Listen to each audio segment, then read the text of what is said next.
Às vezes eu falei no dia do aniversário da Sociedade Feminina e isso me deixa honrada, porque é sinal de que tenho conseguido transmitir às irmãs e à igreja a mensagem da palavra de Deus. Quando outra vez me deram o tema da Sociedade Feminina, porque eu já falei sobre esse tema, essa já será a quarta vez, eu pensei, não, quarta vez não aqui, quarta vez em aniversário de outras sociedades, no estado no nosso região de São Gonçalo e Niterói. Eu pensei a respeito do assunto outra vez e Deus me colocou no coração falar a respeito de uma mulher que eu admiro muito e que muitas vezes passa despercebida para nós, pelo medo da idolatria, pelo medo de tantas coisas, nós colocamos essa mulher num cantinho, mas ela tem uma relevância muito grande na história do cristianismo e ela é um exemplo de submissão. Eu estou falando a respeito de Maria. Ela é para nós exemplo de mulher que foi submissa. E ela nos mostra algumas características que precisamos ter como crentes em Jesus. Não apenas as mulheres precisam ter essas características, mas todas as mulheres. Na época em que Maria foi escolhida por Deus para a sua missão, ela era uma adolescente, ela teria no máximo 16 anos de idade. Vamos ler Lucas, capítulo 1, versículo 26. É um texto que a gente normalmente só lê no Natal, né? A gente esquece esse texto o restante do ano. Lucas 1, 26. E no 6º mês, foi o anjo Gabriel enviado por Deus a uma cidade da Galiléia chamada Nazaré, a uma virgem desposada com um varão, cujo nome era José, da casa de Davi. E o nome da virgem era Maria. E entrando o anjo aonde ela estava, disse: Salve, agraciada, o Senhor é contigo, bendita és tu entre as mulheres. E vendo ele, turbou-se muito com aquelas palavras e considerava que saudação seria aquela. Notem que ela se perturbou não com a presença de Gabriel, ela se perturbou o quê? Com as palavras que ele disse. Disse-lhe então o anjo: Maria, não temas, porque achaste graça diante de Deus. E eis que em teu ventre conceberás e darás à luz um filho, e por-lhe-ás o nome de Jesus. Este será grande e será chamado Filho do Altíssimo, e o Senhor lhe dará o trono de Davi, seu pai, e reinará eternamente na casa de Jacó, e o seu reino não terá fim. E disse Maria ao anjo: Como se fará isto, visto que não conheço varão? E respondendo o anjo, disse-lhe: Descerá sobre ti o Espírito Santo, e a virtude do Altíssimo te cobrirá com a sua sombra, pelo que também o santo que de ti há de nascer será chamado Filho de Deus. E eis que também Isabel, tua prima, concebeu um filho em sua velhice, e é já o 6º mês para aquela que era estéril. Porque para Deus nada é impossível. Disse então Maria: Eis aqui a serva do Senhor, cumpra-se em mim, segundo a tua palavra. E o anjo ausentou-se dela. Vamos conhecer um pouquinho da situação que Maria estava vivenciando àquela época em que Gabriel dá a ela esta missão. Era uma jovem, saindo da adolescência, entrando na juventude, com todos os sonhos que tinha uma jovem que estava comprometida.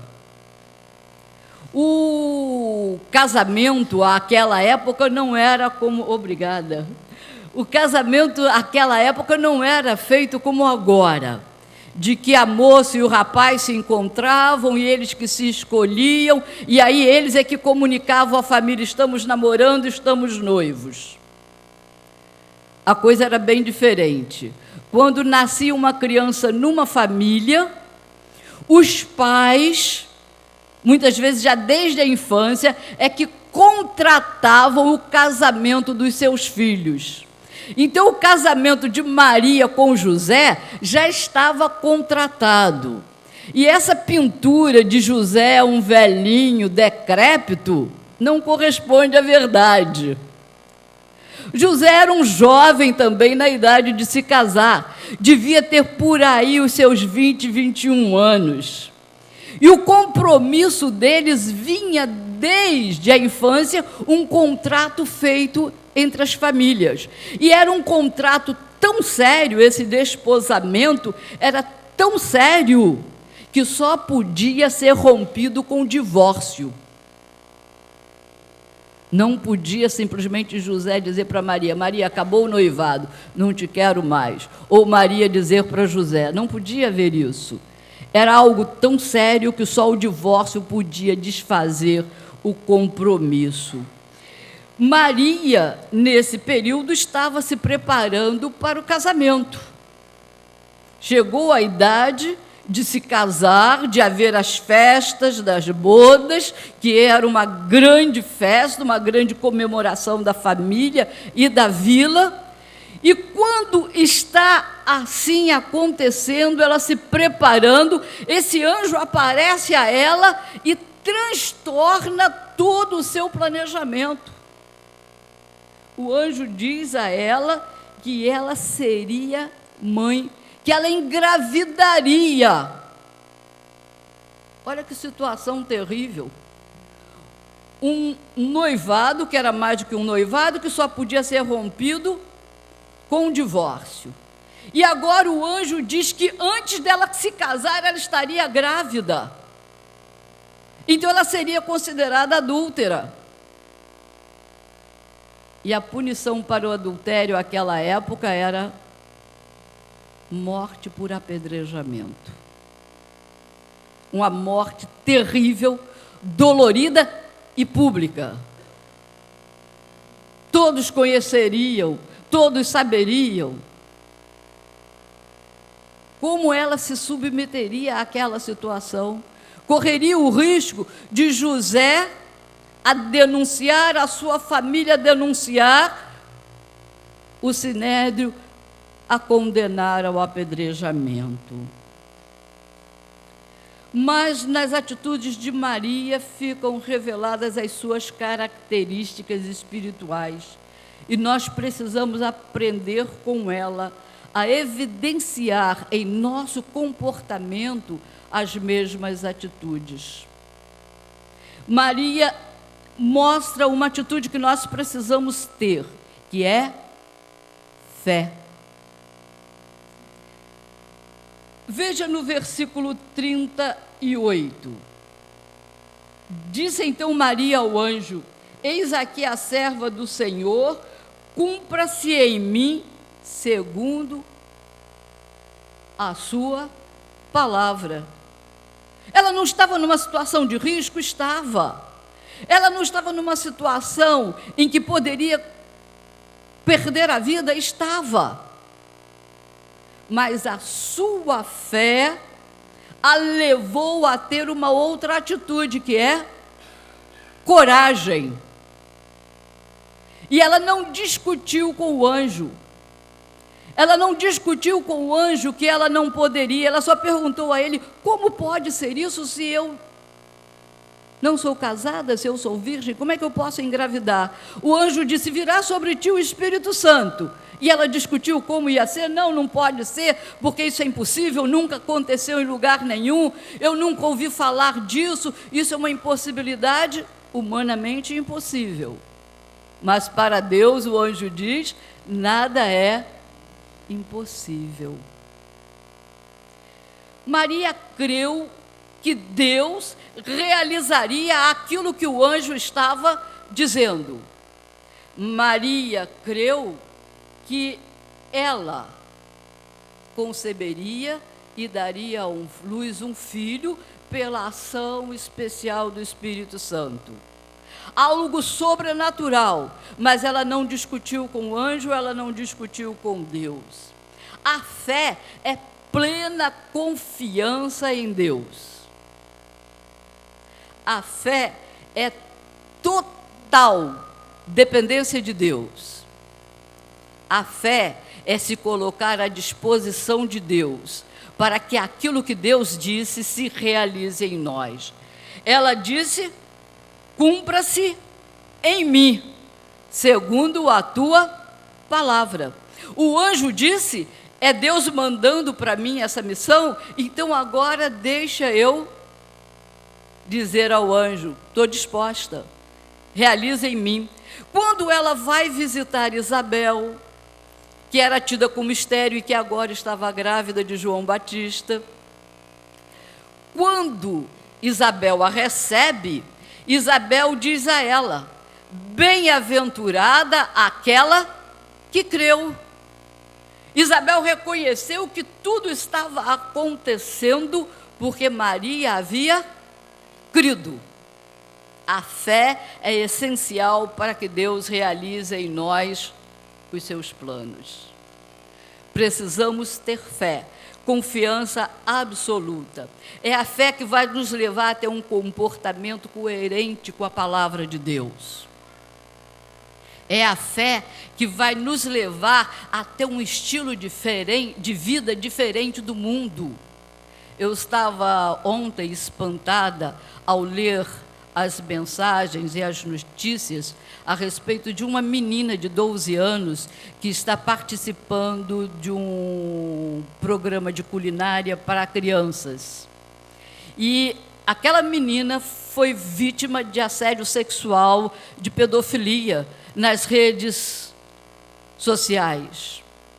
As mensagens todas baixíssimas e de cunho sexual o mais baixo possível.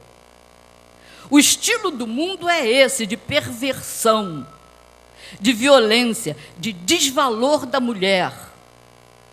Nós, para termos um estilo diferente do mundo, homens e mulheres, precisamos ter fé. Fé que nos move a ser diferentes. Maria aceitou ser diferente das outras jovens da sua época, por causa da sua fé. Não vamos fazer porque todo mundo faz. Não vamos ser porque todo mundo é. Vamos ser porque a nossa fé em Deus gera um compromisso com Ele. Vamos ser porque a nossa fé nos leva a um comportamento diferente.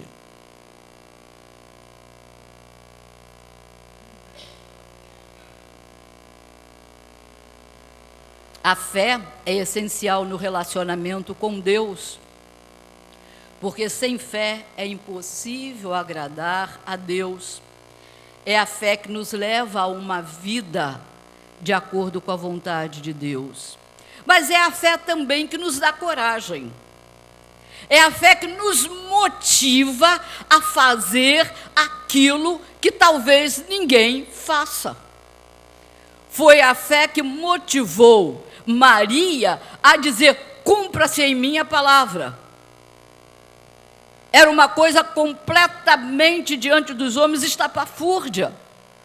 Uma virgem casada a dizer, eu estou agora grávida porque o Espírito Santo atuou em mim. Quem ia acreditar nisso? Era tão impossível o ser humano acreditar nisso que Deus imediatamente dá a José o quê? Um sonho. E avisa a José, olha, o que está acontecendo em Maria é porque o Espírito Santo atuou nela. Você não precisa ter medo de recebê-la como sua esposa.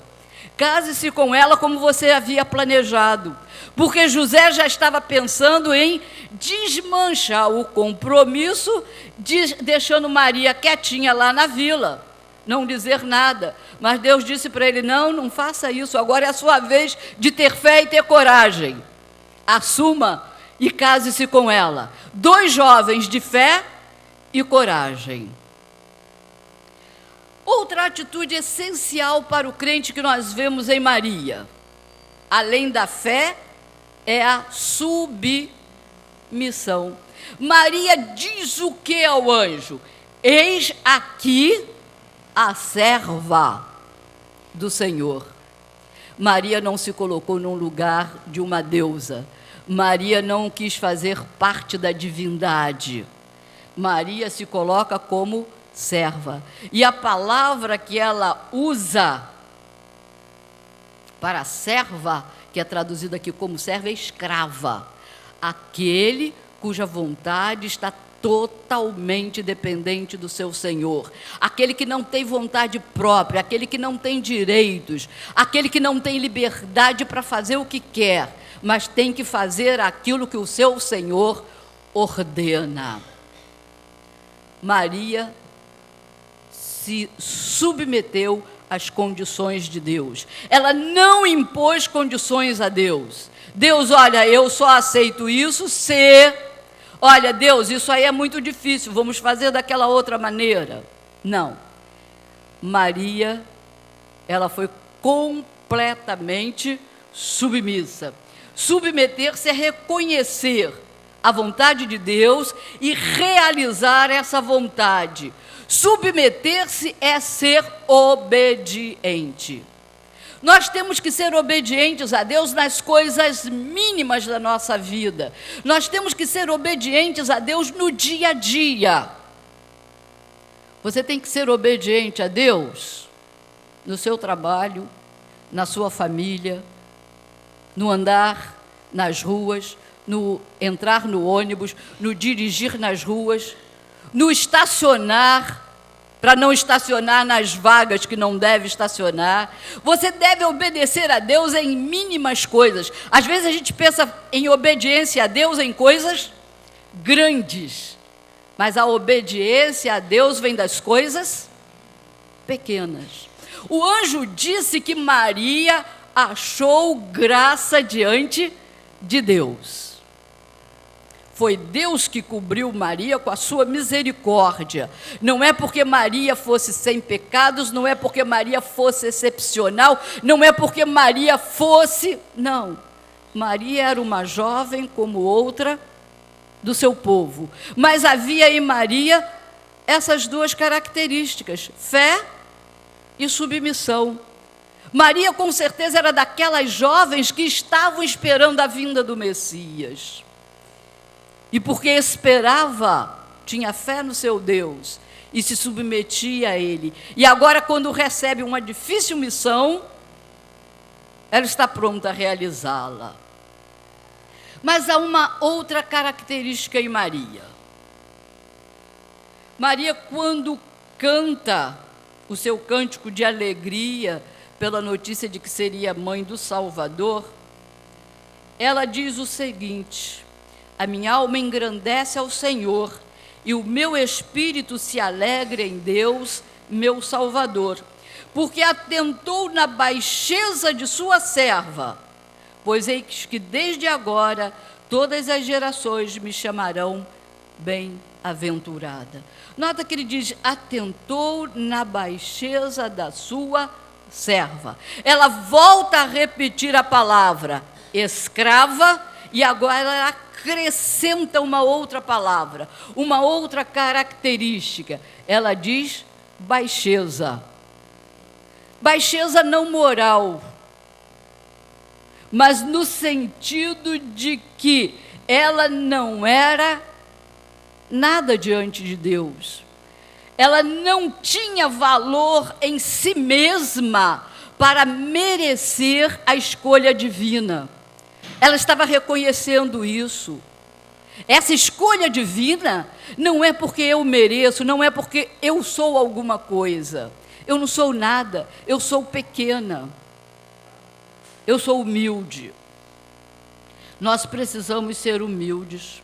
Cada um de nós precisa reconhecer que não é nada diante de Deus, mas que recebe a graça de Deus, a misericórdia de Deus. Não podemos dizer a Deus: eu determino, eu quero que você faça, que seja dessa ou daquela forma. Devemos dizer a Deus: Senhor, faça-se a tua vontade, e eu estou aqui. E essa humildade diante de Deus precisa nos levar a sermos humildes também uns com os outros. Nós muitas vezes somos muito arrogantes, soberbos com os outros. Pensamos que nós sabemos e que os outros não sabem nada. E às vezes não dizemos para o outro, mas pensamos, sentimos. Nossa humildade precisa se revelar no trato uns com os outros. Somos todos agraciados com a misericórdia de Deus. Somos todos igualmente que cremos em Jesus, agraciados com a salvação pela fé, que não vem de nós, que não é merecimento nosso. E isso deve nos igualar, isso nos nivela. Ninguém é mais do que ninguém. E a outra e última característica que nós precisamos aprender com Maria é a alegria e o louvor. Maria recebeu de Deus uma missão difícil. E ela não se enfurnou e disse: ai, coitada de mim, receber essa missão, como é que vai ser, começando o casamento nessa situação terrível, com tudo diferente, o que os outros vão pensar, coitadinha de mim, eu estou com peninha de mim, e se escondeu. Não. Ela diz: a minha alma engrandece ao Senhor, e o meu espírito se alegra em Deus, meu Salvador. Havia alegria na sua alma, havia alegria no seu interior que a motivaria a realizar a sua tarefa. Havia louvor. E ela reconhecia que Deus era o seu Salvador, que ela precisava de um Salvador e que ela daria à luz o Filho de Deus.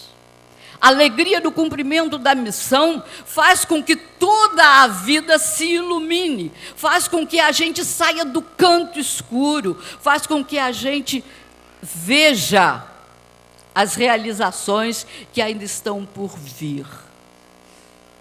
Maria alegrou-se por ter sido escolhida por Deus para a missão tão especial, ser a mãe do Salvador.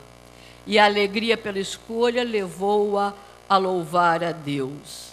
Cada um de nós precisa louvar a Deus, cada um de nós precisa se alegrar na vida cristã, cada um de nós precisa expressar essa alegria no seu comportamento, nos seus relacionamentos. Não é alegria de oba-oba, não é alegria de pular, não é alegria de fazer estardalhaço, é alegria de ações. É a alegria de relacionamentos, é a alegria da vida com Deus que se mostra a cada instante.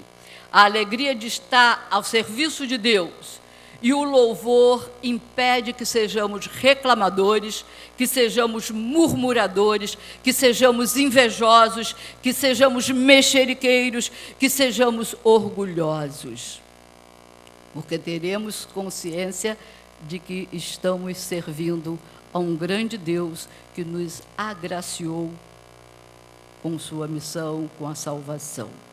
Aprendamos com Maria, tenhamos fé, coragem, humildade, alegria e louvor, para que assim nós tenhamos uma vida de inteira submissão a Cristo Jesus. Amém.